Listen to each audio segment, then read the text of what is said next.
Welcome to season 2 of the Bigger Than You podcast, your go-to weekly podcast that blends energetics and mindset to help you do whatever it takes to bring your vision to life, whilst having fun on the way.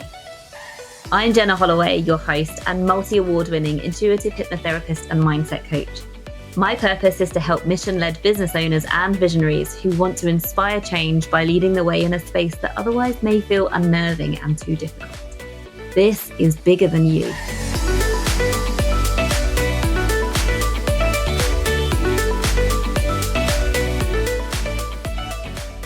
Hello, welcome back. Thank you so much for joining me again. Hi, Rach. Welcome to the podcast. Hey, Jen. Thank you so much for inviting me. I'm so happy to be here. Yeah, me too. I'd totally forgotten we've just spoken about this. Rachel is, well, our session that we spent together, the name for the podcast, Bigger Than You, came through. So this is the incredible lady who channeled through the name of this podcast. Rachel is amazing at what she does and just so authentic. I love when we get together and just have a chat and just stuff comes through, doesn't it? Do you want to introduce yourself? Yeah, I'll introduce myself. Thank you, Jen. And obviously it's interesting because Jen and I both work with each other. I've worked with Jen with my mindset and it's been incredible. And Jen has worked with me a little bit with the intuitive business. So we both know our realm, so to speak. So yeah, my name is Rachel Alyce. I am an intuitive business strategist, and what I do is I am a true strategy geek. I love business strategy. And I also have this ability, which we all have access to intuitively tap into the strategy that is for my clients or what is for my clients. So I can channel, I have clairaudient abilities, which means I can hear things said to me. I heard the name of this podcast when I was with Jen. I have clairsentient, where are these feelings? So if I'm talking to a client about a strategy piece, I often get from my guides or higher self, there's feelings down my body, my legs, my back when we're on track with a strategy that we're talking about. So yeah, really random things happen as well. So yeah, that is me. I've been doing the business coaching for 2 years now. I love it. I actually was originally a spiritual coach, massively into spiritual concepts. I would say I'm more the grounded side of spirituality, so to speak. Mm-hmm. And my gift started, I would describe as psychic as a child. Did you know you were? So I didn't know I was. I was very natural at it. So I'll give you the best example. And this is where I kind of stopped them. I had I was about 5 years old and my mum was massively into horses. That was what her job was. And I was going out with my pony on a hack and my mum was leading me and I knew we were going to have a really bad accident. And I said to her, we're going to have a really bad accident today. You know this. And I've been on many rides, I was used to it. And we were on the horse and a load of bikes came past. The horse spooked. It was shit itself, basically. I'm allowed to swear on this. Of course you are. Yeah, I do. And the horse bolted. My mum was trying to stop the horse, the pony. She was dragged. I jumped off, got caught in a stirrup, and there was a main road coming towards the end. And I managed to get off. I managed to hit my leg again and again. And that day, I remember just that day, I went blacked out for a moment, came out back again. And I remember that day, a lot of the magic stopped, if I so-called could recall. I think that day I said, I've always spoken to you and worked with you on this, but that day I really stopped a lot of my psychic abilities because I associated with being unsafe. And of course, you're massively into the childhood trauma and how that's affecting us as adults and our subconscious. You've got to see that it's taken me it was probably my 30s started to get back in tune. But I believe everybody's got these abilities anyway. Yeah. And I think as a child, we're so in tune. And then it really started to develop and I had to develop that safety again. I had to do that inner work. Yeah. Then now I bring it into my client work. And how does it impact clients? I think it's, they can take and leave what resonates, what I say, but I definitely see an acceleration of progress and just a lot of fun and magic on the calls. And I naturally channel as well. And I burp to let the energy come through. So most of my calls, don't burp elsewhere in life. But when I'm on a call, I'm like, I'm just going to have to burp because I'm moving energy through and get it. So yeah, it's been great. I've loved combining both abilities and that's it. And we said today, what should we talk about in this podcast? And I was like, well, we can chat intuition. We can chat some of the stuff that I've channeled through about content as well. And yeah. So I had been working with entrepreneurs in my one-to-one for quite some time, but you would never have known it. Like if you looked at my Instagram or any of my marketing, it was all about change your life. And my group program was helping, non-business owners generally get out of survival mode. But I was loving my one-to-one work. And as far as I knew, I was happy. And at this point, I was always following my intuition, not as strongly as now. I didn't realize it was as big a deal, but the more you listen to it, the more you amplify it, right? So I really distinctly remember, it's actually in the shower, and I just heard out of nowhere, message Rachel, because we were in a group coaching program together at the start of the year, and we didn't really have any real one-to-one conversations or anything. Like I just knew that you were really good at what you did because I'd seen you on the group calls and stuff. And yeah, just out of the blue, really randomly, I just heard in my mind, message Rachel. And I was like, okay, I had this commitment to always follow my intuition. So do you remember me voice noting you in the DMs? It's like, this is a bit weird, but I heard my intuition. I followed it. How are you doing? Like, what's going on? Let's catch up. And yeah. And it was really weird because I don't normally get this, but all of a sudden I had so many messages flooding through and I was like, this is not for me. This is for Jenna. And I just kind of felt like, you should be working with entrepreneurs. And it was about entrepreneurs and this bigger than you movement where they've got this purpose and this real mission, but they're kind of getting in their own way, which we all do, right? But it was just, I could just say it. And I didn't say it to you first. And I was chatting to you. And then I was just like, are you meant to be working with entrepreneurs here? Like, yes. And you knew yourself, really. Yeah. You had that intuition. It's just sometimes you need the double drop from another person to reflect it back to you. So it really lands in the body a little bit. Yeah. So I remember that conversation and I remember that seeing that and I remember like kind of knowing that you have intuitive abilities like myself. And this is why you're very good at the work you do, because it's almost like you kind of know the things before the client pops. Like, when you're speaking to the client, what's probably coming up. Yeah. And you said, like, I don't really follow the scripts as such. I do a lot for my intuition. I just go with it. And I felt that really strongly. Like that is, we're both intuitives and that's the magic that you add onto your work. It's really cool. Like it's not that long ago that everything's changed so much. And yeah, it's all down to, and it's the message that I give out time and time again. It's just follow your heart, trust yourself. And you're never going to know the big picture ever. We don't. We just get the next step, don't we, via our intuition, or we just feel instinctively what the next move is. And we need to calm down the limiting beliefs and the fears around it and then just make that next move. And I think sometimes if they give us too much of the bigger picture, we would be scared of it. Or we always know on our journeys, there will be some sort of growth, expansion things to lean into. So, I always see it like wearing a torch, like, torch on your head, those head torches, like just follow the intuitive path. Yeah. Nudges and like breadcrumbs in front of you and you can't go far wrong. Yeah. But you trusted yourself and you've always said you're intuitive, and it's about taking that leap and holding that faith when you do take that leap and going for it. And that's where people come into that success. And that's where people start to see, I was talking about quantum leaps to my own ladies in my own mastermind. And a lot of people go, oh, I quantum leaped. Quantum leap is obviously this concept where we manifest very quickly what we want because we shifted timeline very quickly. So there's lots of, rhetoric around there at the moment, lots of masterclasses saying, this is how to quantum leap, blah, blah, blah, how I quantum leaped. And they actually showed me, there's a lot of perceived quantum leaps. And they showed me a guy at a campfire in my mind's eye, and he was rubbing sticks together to make the smoke and to start the fire. And if you notice, whenever we're lighting a flame, it all of a sudden goes boom, like it lights and it goes up.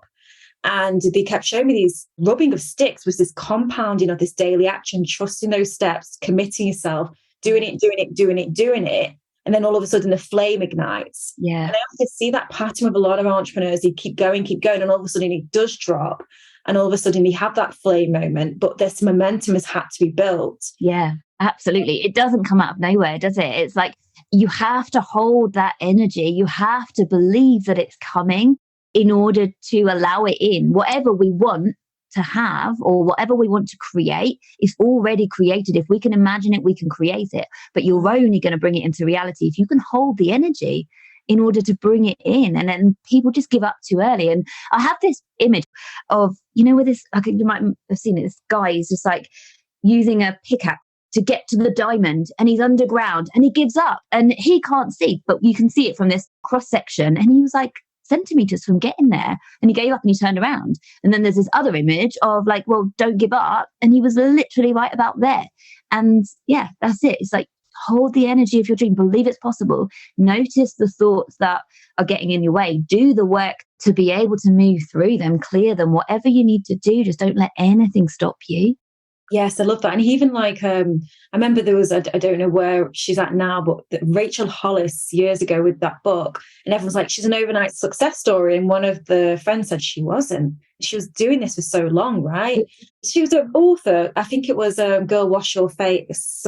I can't remember what the book was called, but a lot of people going, overnight success story. Look at her just coming out of nowhere. And it was the action, the compounding in the background. And there's very few quantum leaps that I've actually seen really happen, like very few. That's a genuine, like, okay, I get that. Most of the time, most people's success stories are that compounding, building, holding it, and never give up. And that's what happens. Like people, and in my time, a lot of people want instant gratification, because we're in this instant gratification era, and they want the short, sweet, quick success.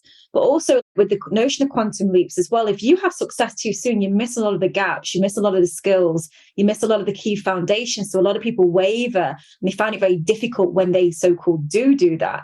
So it's kind of like, well, what do you want? Do you want to learn? Do you want to build the skills and foundations to equip you for that? Because imagine if you had a group program, for example, you went from holding the energy and space of 10 ladies to the energy space of 100 ladies within the matter of weeks. You would struggle with that, right? Yeah. And, I do feel like we have to really, and this is the work that you do, and I think this work so beautifully helps people as well, is like that momentum building. You're helping them not only to you keep going and get there, but this is also this energetic capacity that you're helping people with the mindset work to open themselves up to receive and hold more success. Yeah. 100%, because otherwise you get it and then you're not able to keep it. It's like that whole lottery winner thing, isn't it? I think it's like 70% of lottery winners 2 years later have lost all their money, because what's going on here is their body doesn't feel safe. Their subconscious doesn't feel safe with that amount of money. And we can talk about this in terms of client capacity. If you have an extra 50 people join your group, and your body doesn't feel that that's safe, in your nervous system it's not safe, then you're going to manifest problems and all sorts of dramas. So this is why sustainable growth is so much better. And this is why we have the yo-yo income thing, because your body doesn't feel safe. You've got to do the inner work to increase your capacity to hold more clients or more money. I know, and I think the work that, the inner work is not just doing the inner work to get to the goal, it's also holding the success of the goal as well, which is equally important. And I think you're so right. And that's one of the things that helped me a lot, is that inner work and that capacity nervous system regulation work to hold more space for more. And I've seen people who've all of a sudden sold out a group program beyond their words. And then you see them later with the content, how I had a burnout or breakdown. Yeah, exactly. And it was like, well, yeah, because you've got to understand this is not a race. Yeah. And this is work that is really, and even as another mentor to coach, I'd rather have a mentor or coach who's had failures, who's had to keep going, who's never given up if something doesn't work for 10 minutes, and that's what we do, always in danger of doing that. I'd rather have a mentor and a coach that has had some failures, had to have the grit, and then somebody who's had that quick overnight success, that shiny object syndrome, of, God, well, they're at like 1 million in 5 weeks. Like, I need to learn from them. You're not going to learn anything. Yeah. I think there is a lot to be said for some inauthentic content online. And this is why people struggle so much with the comparison problem, because you don't see everything online. This morning, we had a lovely morning, taking my girls to buy each other pajamas and a book. I've literally visualized this since before they were born. Like, as soon as I found out with twins, I knew I was going to take them shopping. I was going to go off with one twin and she was going to buy the other one pajamas.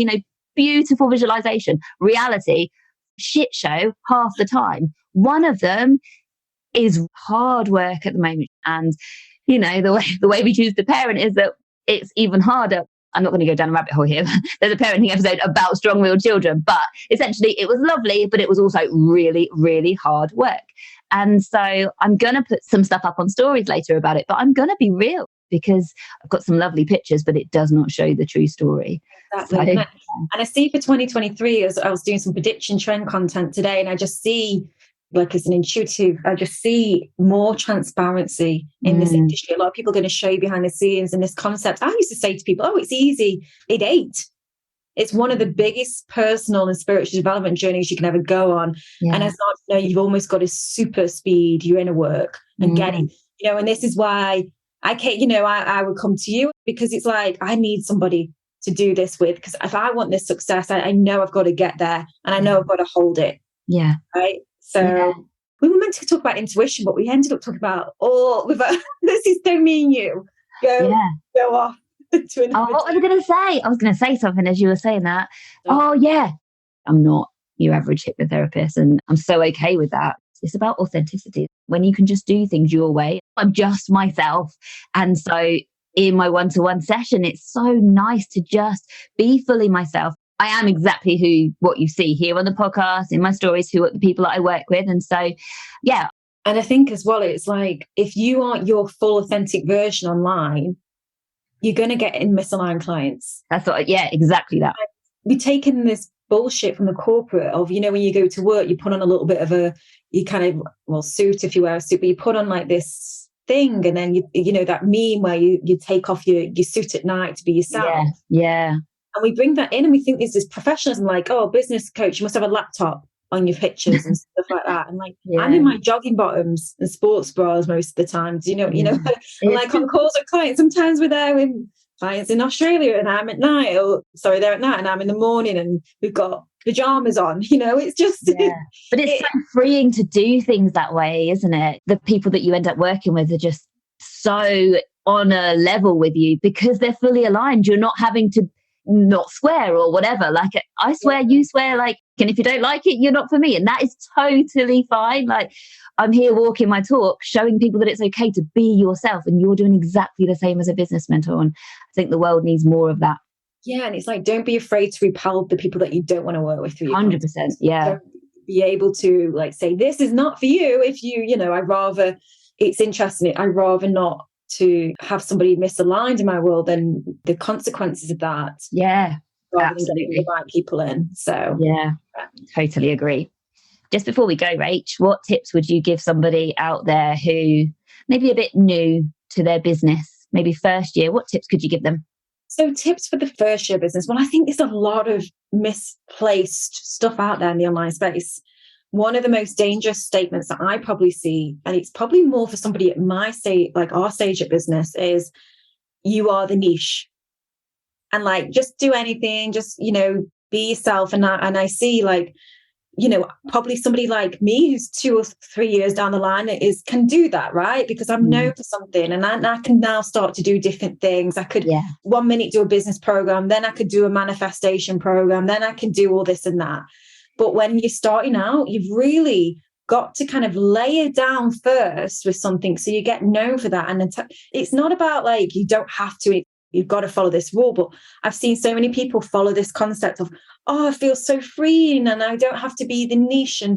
But they find it harder to gain credibility and authority on something. And then it's like anchoring on something at the start that you know well, and then look at that as not an always, not a forever, and build, grow, and then you can branch out and become the niche yourself. So that's one of the most dangerous things that I see in that online space.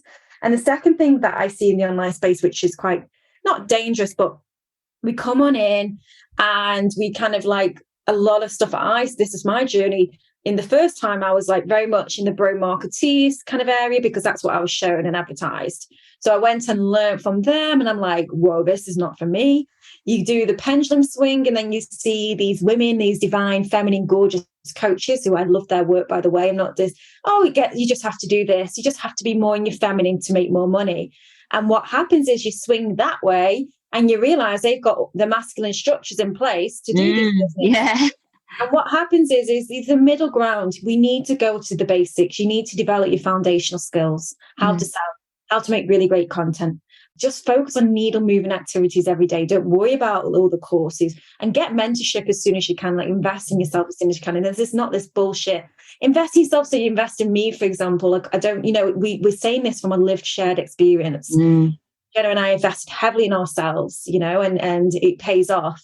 100%. I never would be here now if I hadn't invested heavily in myself. But you have to trust yourself to make the right decision. And we've spoken about this on the podcast before. It's got to feel safe in your body with who you invest. You've got to go with your heart and just trust yourself about who you feel good working with. And don't be kind of pushed or, pulled in a particular way. It's got to feel good for you. You want to make a good investment. Can I ask you, what's next? What's on the cards for you next year? What do you want to manifest? What do you want to bring to life? I've got so much for next year. I just really want to obviously continue helping women to build multiple six-figure businesses.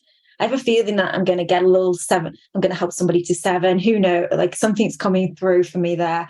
I'm going to probably do a podcast, Jen. So you're going to have your own? Yeah, I'm doing membership, more in-person events. Got a brand new mastermind.